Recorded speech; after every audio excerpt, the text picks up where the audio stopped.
Kisah ini dimulai dengan kisah Nabi Adam dan Siti Hawa yang mendengarkan bisikan setan. Mereka tidak patuh pada firman karena mereka memakan buah yang dilarang oleh Allah. Hal itu menyebabkan hubungan yang sempurna antara manusia dengan Allah menjadi rusak. Mereka mencoba menutupi diri mereka dengan dedaunan untuk menutupi rasa malu mereka. Tetapi Allah tidak berkenan dengan cara mereka. Allah justru menutupi mereka dengan pakaian yang terbuat dari kulit hewan. Allah sendiri yang telah membuat kurban hewan untuk menutupi rasa malu manusia itu. Nabi Adam dan Siti Hawa memiliki dua anak, Kain dan Kabil. Kain memberikan persembahan kepada Allah dari hasil panen, sedangkan Kabil mempersembahkan kurban hewan, sebuah persembahan darah. Allah menerima korban persembahan Kabil tetapi menolak persembahan Kain. Mengapa demikian?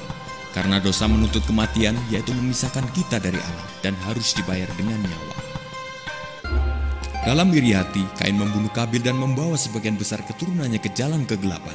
Ratusan tahun kemudian, segala hal menjadi sangat buruk hingga Allah mengatakan bahwa tidak seorang pun di bumi layak untuk hidup, kecuali Nabi Nuh dan keluarganya.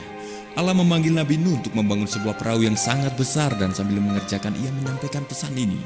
Penghakiman atas dosa akan tiba dan hanya ada satu cara untuk melepaskan diri dan menerima pengampunan Allah, yaitu masuk ke dalam bahtera. Mereka tertawa dan memperolok Nuh hingga akhirnya turun hujan dan muncullah air dari dalam tanah. Di saat orang-orang tidak siap, tidak sadar, tertawa dan tidur. Banjir itu membunuh setiap orang dan hewan dan dunia musnah karena dosa mereka. Hanya Nabi Nuh, keluarganya dan hewan-hewan yang dibawa Allah ke dalam bahtera saja yang diselamatkan. Kemudian datanglah Nabi Ibrahim, bapak orang beriman. Allah menyuruhnya untuk membawa anaknya ke sebuah gunung untuk dikorbankan. Sebenarnya Nabi Ibrahim merasa berat dengan perintah Allah ini, tetapi dia mematuhi perintah Allah. Dia membuktikan imannya. Tapi di saat Nabi Ibrahim hendak mengorbankan anaknya, Allah menghentikannya dan Allah menyediakan seekor hewan untuk menggantikan anaknya. Hewan itu menggantikan anak Nabi Ibrahim, darah ganti darah, hidup ganti hidup. 400 tahun berlalu dan Allah mengutus Nabi Musa untuk memimpin bangsa Israel keluar dari Mesir. Fir'aun raja Mesir tidak menyukai hal ini sehingga Allah menghukumnya dengan 10 malapetaka. Di dalam malapetaka terakhir, Allah mengutus malaikat kematian untuk membunuh anak pertama dari setiap keluarga, kecuali orang-orang yang diperintahkan untuk mengorbankan seekor domba yang tak bercela dan menorehkan darahnya di ambang pintu rumah. Jika malaikat itu melihat darah itu, dia akan mengetahui bahwa anak-anak di dalamnya telah ditebus dengan pengorbanan sebagai tanda kematian. Baik orang Yahudi maupun orang Mesir, budak maupun orang bebas. Jika mereka mematuhi perintah Allah, anak mereka akan terselamatkan. Malam itu terjadilah seperti yang dinubuatkan Nabi Musa dan tangisan besar terdengar di Mesir di atas keluarga manapun yang telah menolak pengampunan Allah melalui pengorbanan. Kemudian Nabi Musa memberikan mereka kitab Torah di mana Allah menjelaskan sebuah upacara ritual untuk menebus dosa-dosa manusia. Sang pelaku membawa hewan persembahan kepada kepala agama, meletakkan tangannya di atas kepala hewan itu menyimbolkan dosa dan rasa malunya melalui hewan itu. Kemudian hewan itu dikurbankan, darahnya ditumpahkan, dosa orang tersebut diampuni. Raja Daud dan para nabi mengikuti aturan kitab Torah yang diberikan oleh Nabi Musa. Tetapi mereka bertanya-tanya, bisakah darah hewan itu benar-benar menebus dosa manusia? Atau itu mengacu pada simbol-simbol masa depan? Daud meramalkan sebuah kedatangan seorang raja yang akan menyelamatkan umat manusia.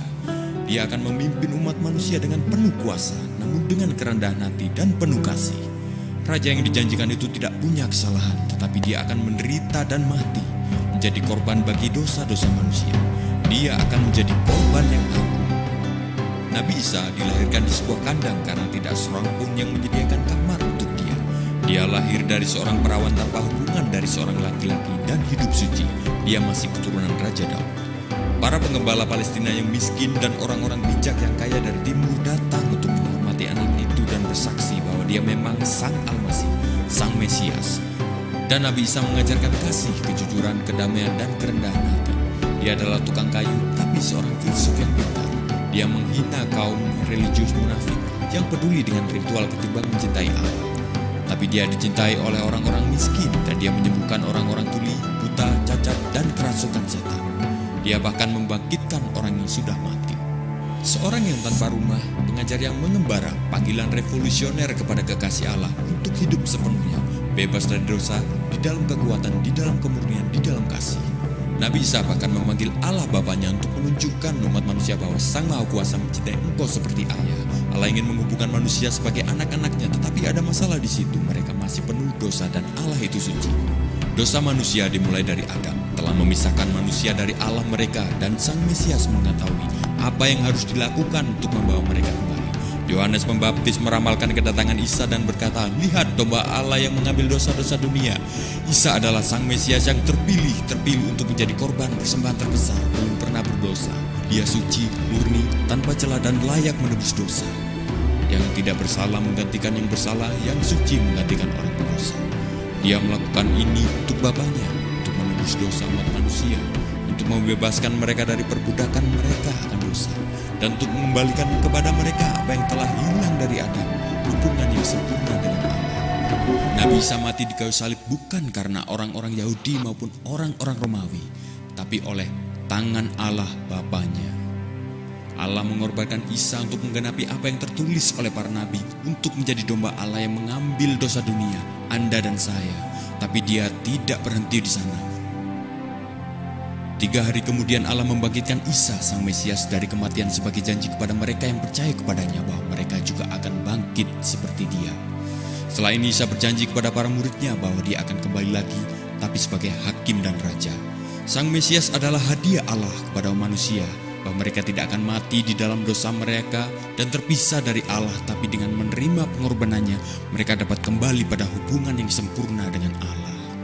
Tapi seperti hadiah lainnya, hadiah itu tidak akan menjadi milik Anda hingga Anda menerimanya. Upah dosa adalah kematian, tapi hadiah dari Allah adalah hidup abadi di dalam Yesus Kristus, Tuhan kita.